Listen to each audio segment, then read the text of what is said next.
Hello नमस्कार, welcome to Gargi news India. मैं आस्था शर्मा। तो आइए जानते हैं आज की बड़ी खबरों के बारे में।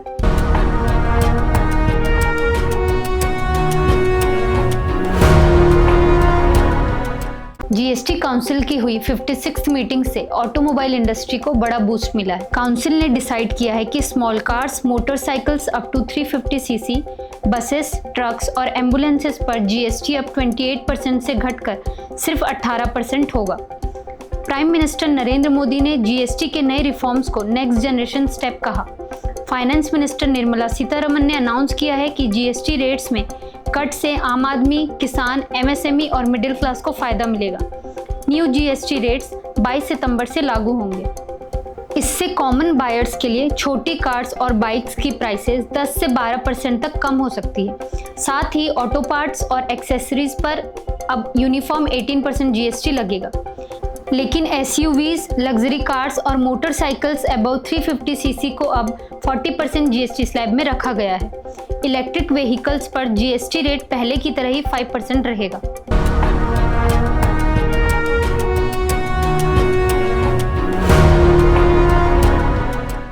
राष्ट्रपति द्रौपदी मुर्मू ने स्टूडेंट से अपील की है कि वो डिजिटल एज के रिसोर्सेज का पूरा फायदा उठाएं।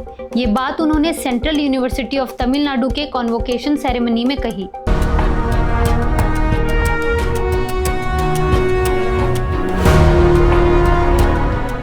यूनियन मिनिस्टर धर्मेंद्र प्रधान और अन्नपूर्णा देवी ने आंगनवाड़ी सेंटर्स को स्कूल के साथ कोलोकेट करने के लिए गाइडलाइंस लॉन्च किए।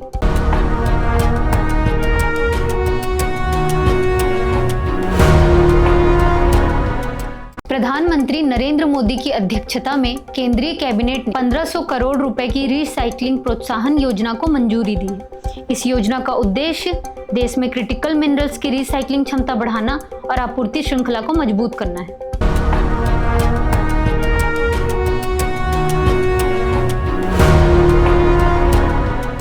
UPSC chairman doctor Ajay Kumar ने अनाउंस किया है कि यूपीएससी एक सेंटर ऑफ एक्सीलेंस बनाएगा। यह घोषणा 27 राज्य लोक सेवा आयोगों के अध्यक्ष और सदस्यों के साथ एक वर्चुअल बैठक के दौरान की गई।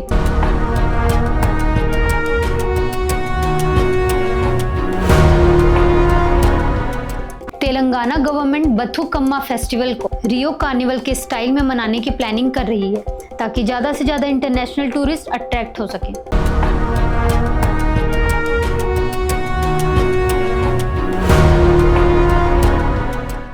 आंध्र प्रदेश के तिरुपति शहरी विकास प्राधिकरण ने स्वर्णमुखी नदी को रिस्टोर करने और प्रोटेक्ट करने के लिए ऑपरेशन स्वर्ण नामक एक परियोजना स्टार्ट की है। यह राज्य में नदी पुनर्जीवन की दिशा में बड़ी पहल है, जिसमें नदी के किनारे अतिक्रमण हटाने, नदी के जल निकाय को बचाने और नदी को पुनर्जीवित करने पर ध्यान केंद्रित किया जाएगा।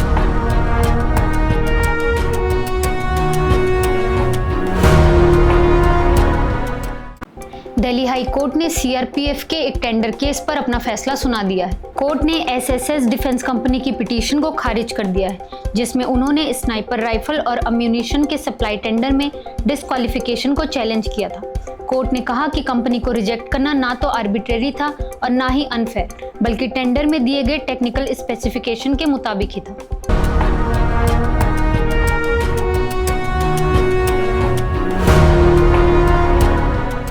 तेलंगाना सीएम रेवंत रेड्डी ने एचएमडीए लिमिट्स में कंस्ट्रक्शन प्रोजेक्ट्स की अप्रूवल्स डिले होने पर नाराजगी जताई। रिव्यू मीटिंग के दौरान चीफ मिनिस्टर ने ऑफिशियल्स को नेग्लिजेंस के लिए काफी क्रिटिसाइज किया और एचएमडीए सेक्रेटरी के इलम्बरिठी को डायरेक्ट किया कि डिलेस के रीजंस आइडेंटिफाई करें और जो जिम्मेदार हैं उनके खिलाफ एक्शन लें।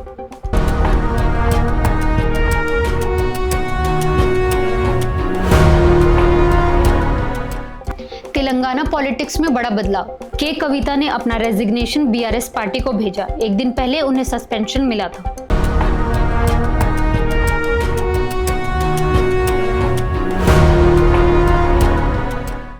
छत्तीसगढ़ के सुकमा डिस्ट्रिक्ट में 20 नक्सलाइट्स, जिनमें 9 महिलाएं भी थी, ने सरेंडर कर दिया है। स्टेट उन्हें रिहेबिलिटेशन और सपोर्ट देगी।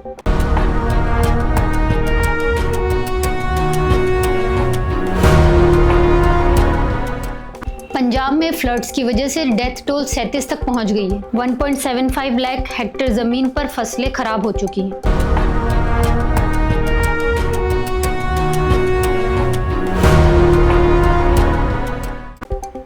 अग्निहोत्री की film the Bengal files North America में रिलीज होने के बाद स्ट्रॉन्ग रिएक्शन जनरेट कर रही है। फिल्म इंडिया में 5 सितंबर को रिलीज होगी।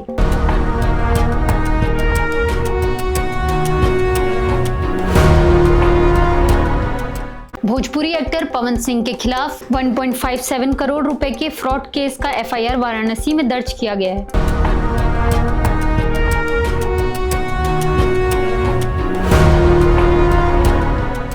फिल्म मेकर संजय लीला भंसाली की upcoming film love and war पर बीकानेर में एफआईआर रजिस्टर हुई है।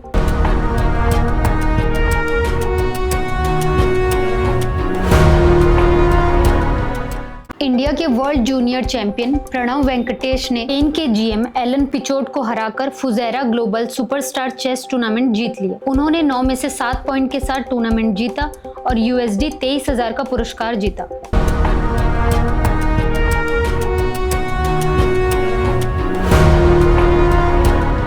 टेनिस में यूकी भांवरी और माइकल वीनस की जोड़ी ने US ओपन 2025 के प्री क्वार्टर फाइनल में प्रवेश कर लिया है। उन्होंने कोलंबिया के गुंजालो एस्कोबार और मेक्सिको के मैगुएल एंजेल रेयस वरेला की जोड़ी को प्री क्वार्टर फाइनल में हराया है।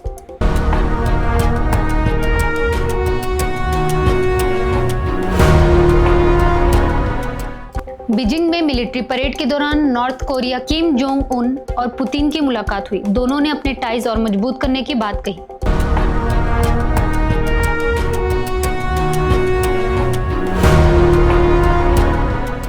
पाकिस्तान, अफगानिस्तान और बांग्लादेश से भारत आए अल्पसंख्यकों के पासपोर्ट नियमों में बदलाव किया गया है। गृह मंत्रालय ने आदेश जारी करते हुए कहा है कि 31 दिसंबर 2024 से पहले इन 3 देशों से भारत आने वाले अल्पसंख्यकों को पासपोर्ट दिखाने की जरूरत नहीं है। वो बिना पासपोर्ट के भी देश में रह सकते हैं।